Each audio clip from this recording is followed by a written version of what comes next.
Good morning. Let's turn to Galatians chapter 6. Galatians chapter 6, and we'll be in verses 1 to 6.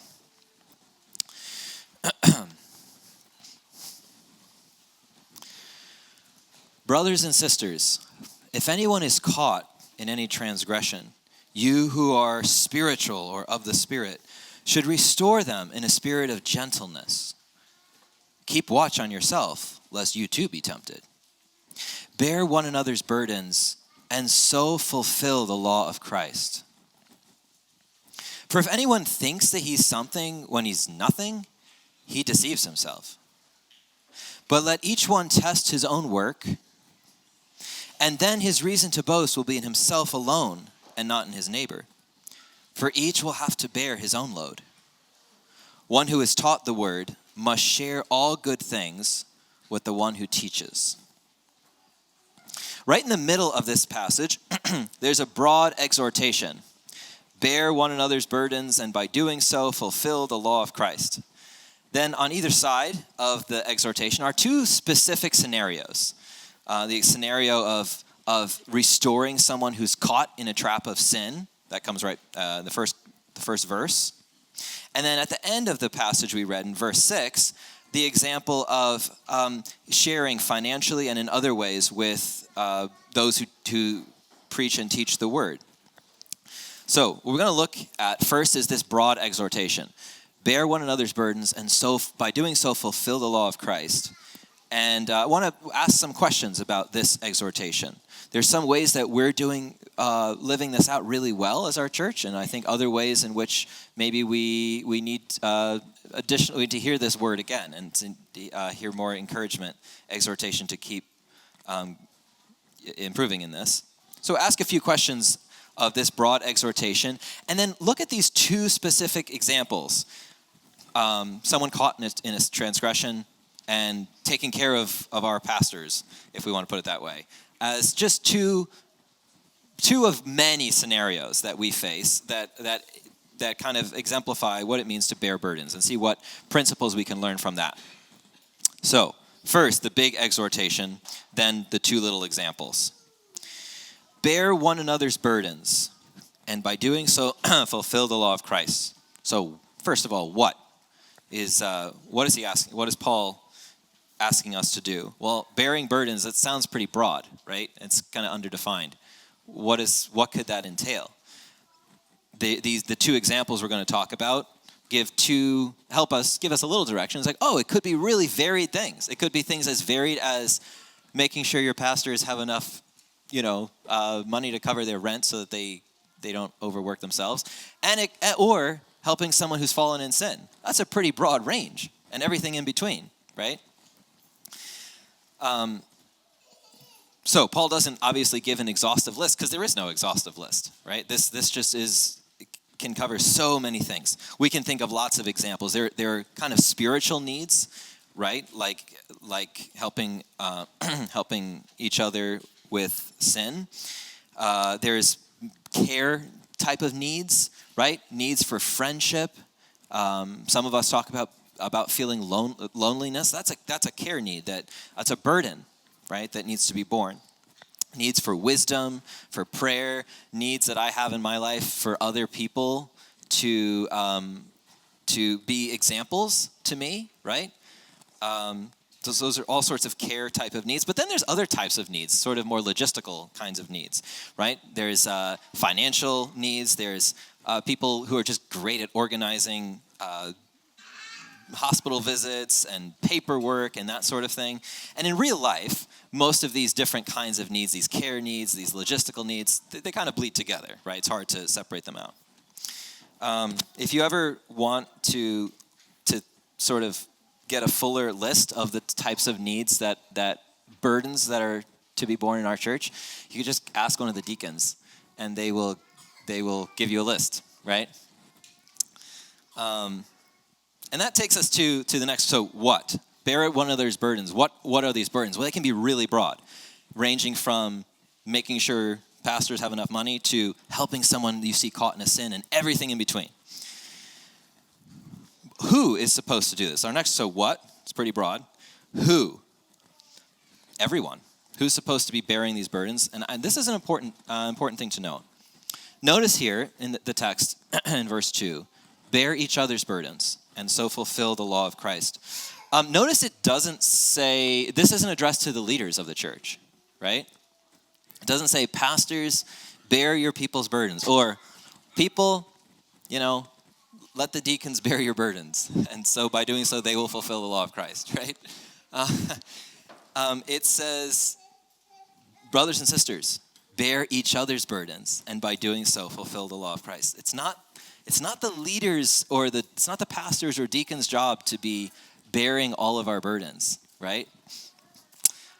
But it is. What are they for? Well, they're there to help spur us on, to help notice and to delegate, right? So as we think about our pastors in light of this passage, what we should be looking for in our pastors is people who can teach us and equip us to be more faithful in bearing each other's burdens, right? Not people who we sort of expect to meet all the needs themselves, right? What I love to see in our elders are people who spur us on and say, hey, this is something we all should do, right? That's great.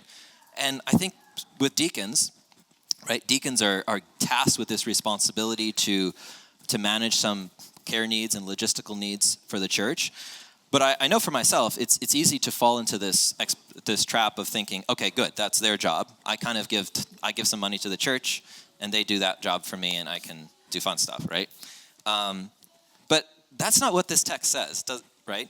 Bear each other's burdens, not let the pastors and deacons do it all. So I like to think of deacons as something like chief delegators, right? As point people who are tasked with noticing, and then ideally who can nudge us all out of our seats and toward burdens that need to be borne, right? Bear each other's burdens. The burdens are broad and are varied. It can be so many different things. Who's supposed to do it? All of us, right? And then why? Bear each other's burdens, and by doing so, fulfill the law of Christ. Whoa. So sometimes I think it's easy for me to think of bearing each other's burdens as this nice little extra thing that I do. Like I do my quiet time, I come to church, and then if I want to be a really good Christian, I'll take on one or two burdens that I can kind of bear to be a very mature, person. But notice Paul here says not bear one another's burdens and so be an extra mature Christian. He says bear each other's burdens, and by doing so, you will fulfill the law of Christ, right? In other words, in a sense, in bearing each other's burdens, this sums up what we're created for and what we're saved for, right? This images what God's heart for his people has always been, and what Christ has done for us, right? Bear each other's burdens, and in doing that, you will be the person that God has created you to be and redeemed you to be. Fulfill the law of Christ. Let's just look at those two words for a minute. Fulfill the law of Christ. What does he mean when he talks about fulfilling the law? Well, we have to just go back to the last chapter where Paul talks about fulfilling the law. He's thinking of the law of Moses in the Old Testament. Look at Galatians 5, verse 13. You guys were called to freedom, brothers and sisters, but what Christian freedom is not an opportunity for the flesh, but rather through love, serve one another. Through love, serve one another, bear each other's burdens, because the whole law, the whole Torah, is fulfilled in this one statement: you shall love your neighbor as yourself. So what Paul sees here is that God's heart for his people in the Old Testament, given sort of through the law, was, there were so many really random seeming things, but at the heart of it, the core of it, what God was really looking for and what he was really after was people that loved him with all their heart and loved their neighbor as themselves. And Paul says, when you through love serve one another, or when you bear each other's burdens, you're fulfilling that heart that God always was looking for in his people in the Old Testament. right? Paul says the same thing in Romans 13 when he says, the one who has loved another has fulfilled the law, because the whole law, and then he quotes several of the 10 Commandments, is fulfilled in this one statement: you shall love your neighbor as yourself. And this, of course, is what Jesus himself says in the Gospels when he's asked, what is the greatest commandment in the law? And he says, well, there's two. First, love God with all your heart. And second, love your neighbor as yourself. On these two commands, the whole law and the prophets can be summarized, right? That's they hang on this. Bear each other's burdens, not... What are they? Whatever they are, right? The whole range. Who is supposed to do it? All of you, all of us. And by doing so, you'll be fulfilling God's heart for his people. You'll be fulfilling the law. But Paul doesn't just stop and say, and so fulfill the law. He says, and so fulfill the law of Christ. Because on this side of the cross, God's heart for his people, God's law, is seen completely and perfectly expressed in Jesus, and especially as Jesus was the perfect burden bearer. Paul says earlier in Galatians, speaking of Christ, reflecting on what Jesus had done for him, he says, Jesus loved me and gave himself for me. What does it mean to fulfill the law of Christ? It means to image to others what Christ has done for us. We talk about how Jesus kept the law perfectly, right, for us. And that's true, but that has to mean especially that he loved his neighbor perfectly, right? That he, in fact, what it means for him to have fulfilled the law is, yes, he kept all of the commandments, but deeper than that, it means that he genuinely loved his neighbor as himself. And in fact, he loved his enemies perfectly. In love, he bore our burdens to the death. And Paul reflects on this idea in Romans 15, verse 1. We who are strong have an obligation to bear with the failings of the weak and not to please ourselves. Let each of us please his neighbor for his good, to build him up, for Christ did not please himself. Bear each other's burdens and so fulfill the law, yes, and fulfill the law of Christ. Image what Christ has done for us. This goes back really to what Jesus himself said in John's gospel, in John chapter 13, verse 34 to 35. When he says to his disciples, I'm giving you a new commandment. Now, is it a new commandment? No, because it's the premier commandment of the Old Testament. And yet, something about Jesus, what Jesus is about to do, imbues this old commandment with new meaning. A new commandment I give to you, that you love one another. And he doesn't just stop there. That wouldn't be very new. But you love one another just as I have loved you. You are to love one another. Bear each other's burdens, and by doing so, you will fulfill this law of Christ. You will image to other people. You will sort of reenact Jesus' own bearing burdens for us. And this is done through the fruit of the Spirit. So, bear each other's burdens and so fulfill the law of Christ. The burdens are varied. All of us are called to this.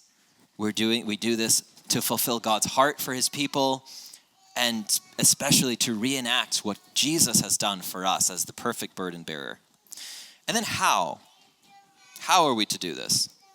There's a couple of clues here in this text. Bear each other's burdens and so fulfill the law of Christ. And we just read in chapter 5 where it says, through love serve one another. The whole law is fulfilled in one statement: love your neighbor as yourself. And if we would keep reading just a few more verses in Galatians 5, we'd come upon a list that we commonly call the fruit of the Spirit. And guess what's the first thing that's listed in the fruit of the Spirit? Love. Bear each other's burdens, and by doing so you will fulfill the law, which the law is fulfilled in love, which is the premier fruit of the Spirit. What is Paul thinking? Well, I think he's thinking, we're going to see this a little more clearly in one of the examples that we look at next. How do we fulfill this command? How do we bear each other's burdens and by doing so fulfill the law of Christ? Has to be done by the Spirit, right? Because this love command is a fruit of the Spirit, right? And then there's another little clue here, that love and the fruit of the Spirit is central to bearing each other's burdens. If we look at this little warning that Paul gives in verse 3 and 4, 3 to 5 actually, bear each other's burdens and by doing so fulfill the law of Christ.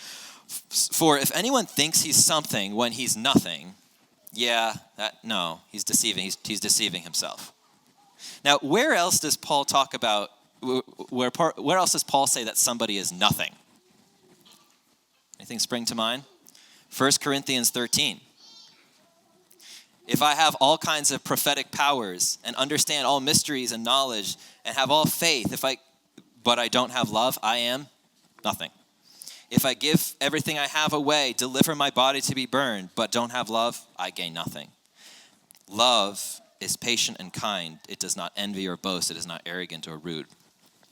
If anyone thinks he's something when he's nothing, he deceives himself. In other words, if anyone tries to do burden bearing apart from love, to use the original Greek term, that's not what we're looking for, right? Bear burdens, yes, but do it in love. This warning that Paul gives is related to verse 26 of chapter 5.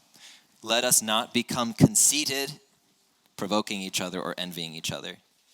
Conceit can take a couple of forms, right? When we think about bearing each other's burdens, having conceit or sort of arrogance can take a couple of forms. It can tempt us to use other people or to ignore them, right?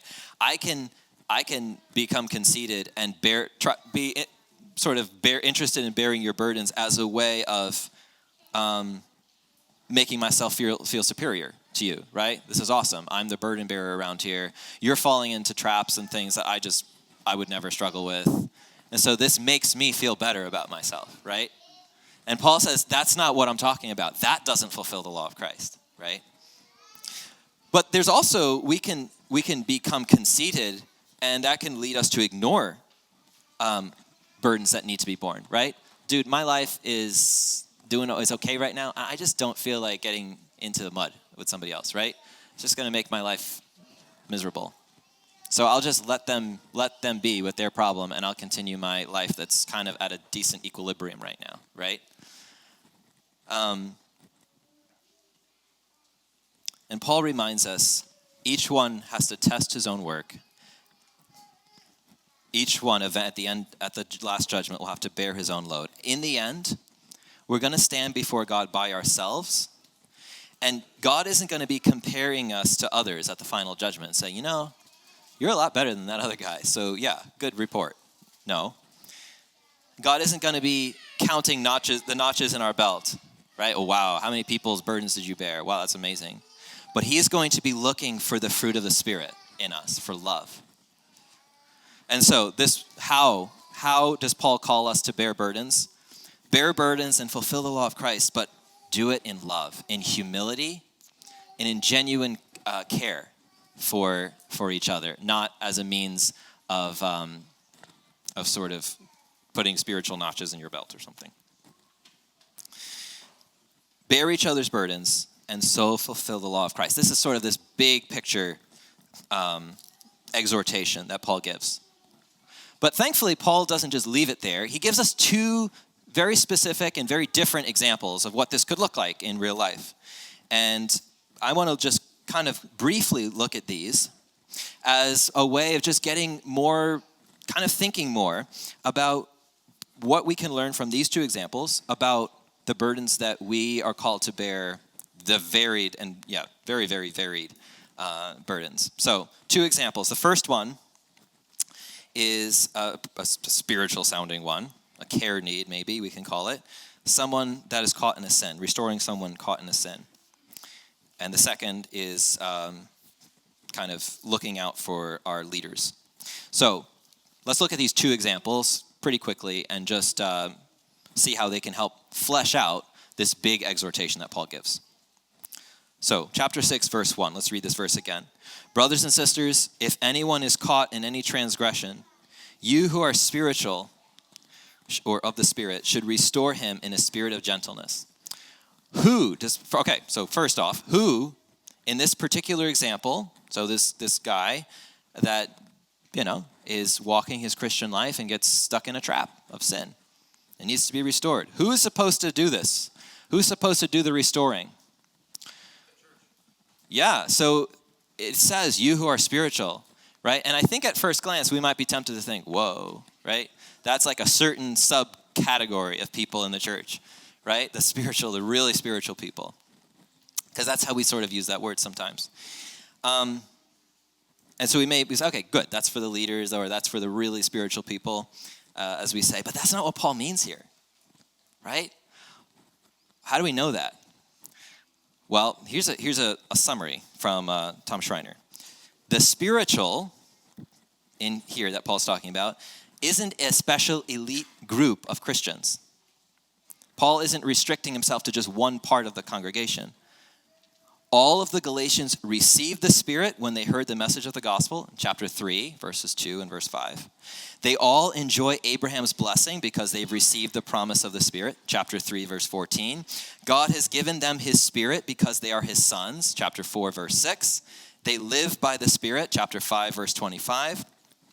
Therefore, as those who are walking by the Spirit, chapter 5, verse 16, are led by the Spirit, chapter 5, verse 18, and are keeping in step with the Spirit, chapter 5, verse 25, they are to reestablish those who have fallen.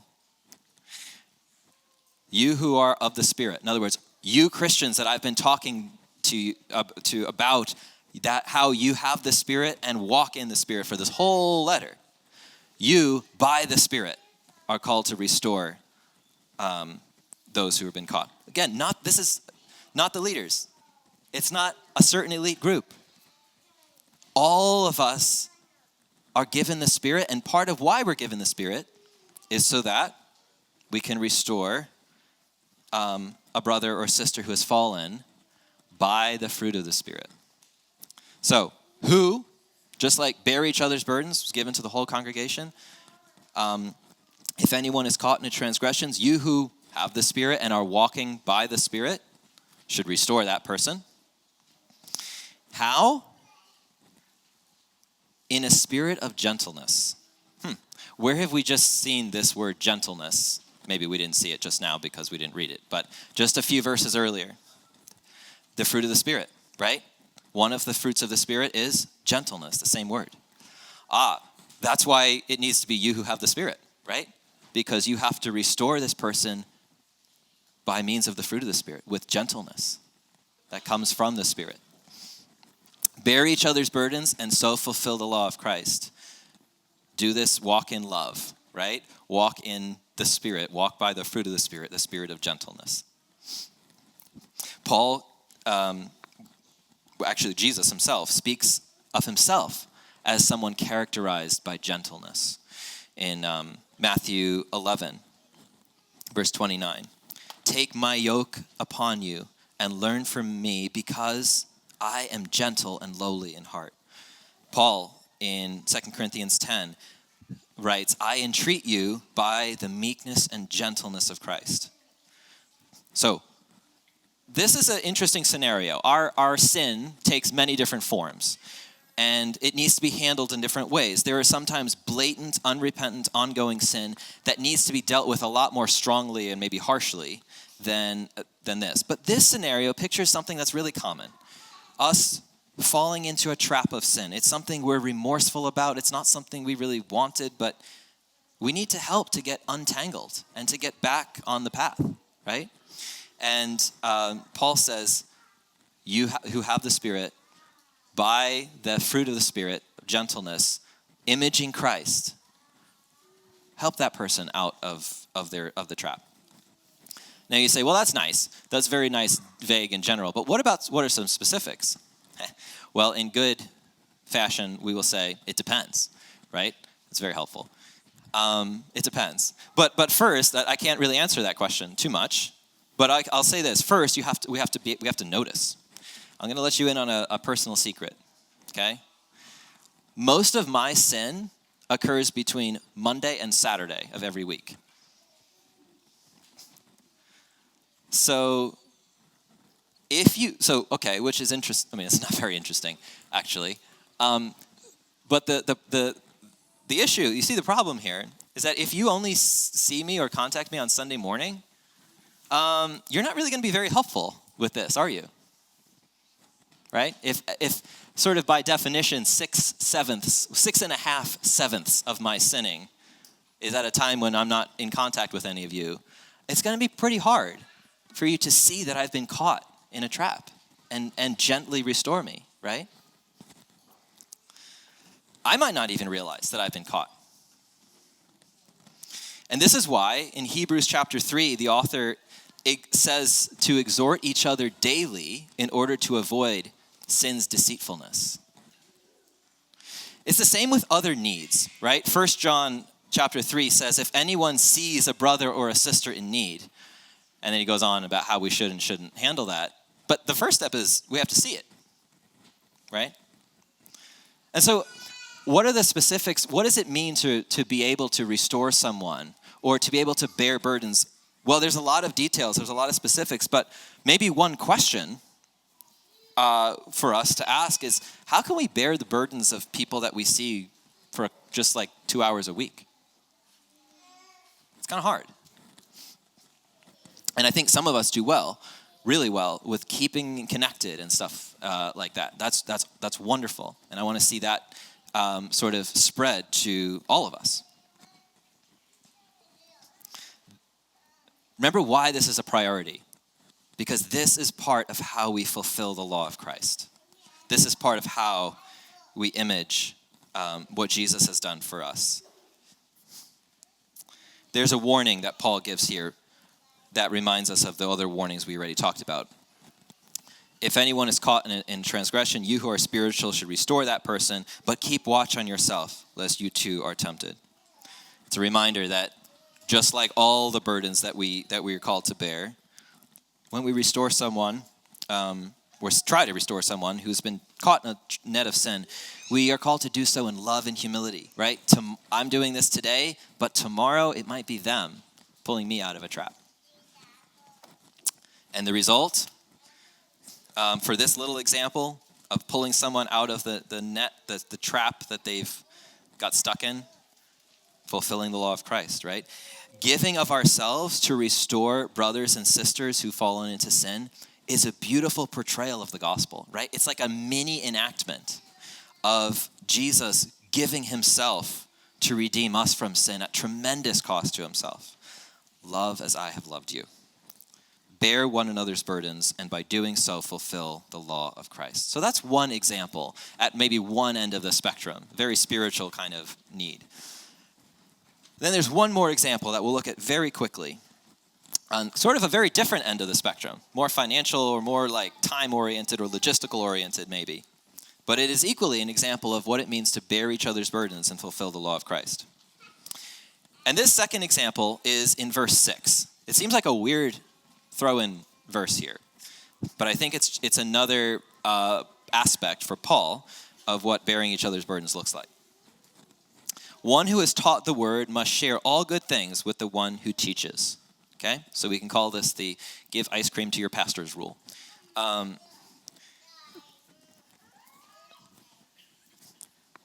Paul speaks here of how we are called to help bear the burdens of those that we have burdened to bear, right, in the church. Paul really believes in this. He talks in other places about how it's really important to look after our leaders and make sure that they're cared for sort of financially and socially and in other ways. 1 Corinthians 9, the Lord has commanded that those who proclaim the gospel should receive their living from the gospel. Or in Romans 15, if the Gentiles have shared in the Jews' spiritual blessings, they owe it to the Jews to share with them their material blessings. So this example is a call for us to share the burden bearing that we've given our leaders responsibility to help kind of bear burdens of the church. But Paul says that's not the end of the story, right? You're called then to turn around and help them bear the burdens that we, the church, have put upon them, right? And so, we can think of this as in terms of financial. That's kind of our sort of minds go there first, and that's important, and that's something I think our church has sort of done better at in the last number of years. Something we need to kind of keep thinking about. But I like to always say that time is the new money, right? In some societies, in some places, money is extremely hard to come by. In others, time is extremely hard to come by, right? And I think in our culture, time might be a little harder to come by than money, for at least some of us. And so I think it's really important. The text says, let the one who is taught the word share all good things with the one who teaches. Not just make sure you give them a little money, but make sure that we give them the support, the prayer, the time, right? That they need, so that we are not burdening them without sharing that burden, right? It's also another little secret. There's a selfish component to this too. It says, let the one who is taught the word share all good things with the one who teaches. But you know what happens when we don't sort of pick up the tab enough and help bear the burdens of our leaders in the church? We actually don't get as much of the exhortation, the prayer, the teaching that they want to give, right? Because their schedule is just jammed with more administrative stuff, right? Or other things that could be maybe part of our job, right? In fact, that's the original reason in Acts 7 for deacons originally was the apostles realized there are some real burdens that need to be met here. But if we do it, that's going to eat into our time that we need to spend in prayer and study and preaching, right? So, let the one who is taught the word share all good things with the one who teaches. So I think in this example, again, this is just one other example of what it means to bear burdens broadly. I think for our church, our call to action maybe, for this particular example, is to reflect and say, our pastors, our deacons are burdened down. And are there ways in which maybe we can step up and bear their burdens better, right? Perhaps by saying, how can we give of our time? How can we give of our sort of emotional investment to fulfill the law of Christ, right? So, 2 examples about this big exhortation: bear one another's burdens, and by doing so, fulfill the law of Christ. There was a church that I spent a bit of time at years ago, and they had this church covenant, they called it, that all new members would sort of recite and sign, and then all the members would recite every once in a while. And I really liked how this covenant had imbued into it all of the stuff we've been talking about bearing each other's burdens, all throughout. So I'm going to read a few excerpts from it in conclusion here, as sort of a way for ourselves to think of what Paul is, by the Spirit, is calling us to in our own church. Here's a few excerpts from this covenant that we can think this is what we're called to, how we're called to live this out. Having, as we trust, been brought by divine grace to repent and believe in the Lord Jesus Christ and to give up ourselves to him, and having been baptized upon our profession of faith, we do now, relying on his gracious aid, solemnly and joyfully renew our covenant with each other. We will work and pray for the unity of the Spirit in the bond of peace. We will walk together in brotherly love, as becomes the members of a Christian church, exercise an affectionate care and watchfulness over each other, and faithfully admonish and entreat one another, as occasion may require. We will not forsake the assembly of ourselves together, nor neglect to pray for ourselves and others. We will rejoice at each other's happiness and endeavor with tenderness and sympathy to bear each other's burdens and sorrows. We will seek by divine aid to live carefully in the world, denying ungodliness and worldly lusts, remembering that we have been buried with Christ in baptism and raised to walk in newness of life. We will work together for the continuance of a faithful gospel ministry in this church as we sustain its worship, ordinances, discipline, and doctrines. We will contribute cheerfully and regularly to the support of the ministry, the expenses of the church, the relief of the poor, and the spread of the gospel to all nations. Bear one another's burdens and so fulfill the law of Christ.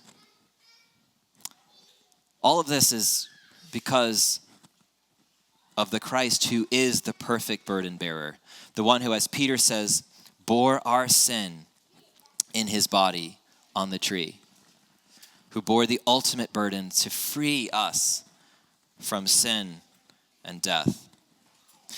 We read before about how those who are taught should share all good things with the ones who teaches.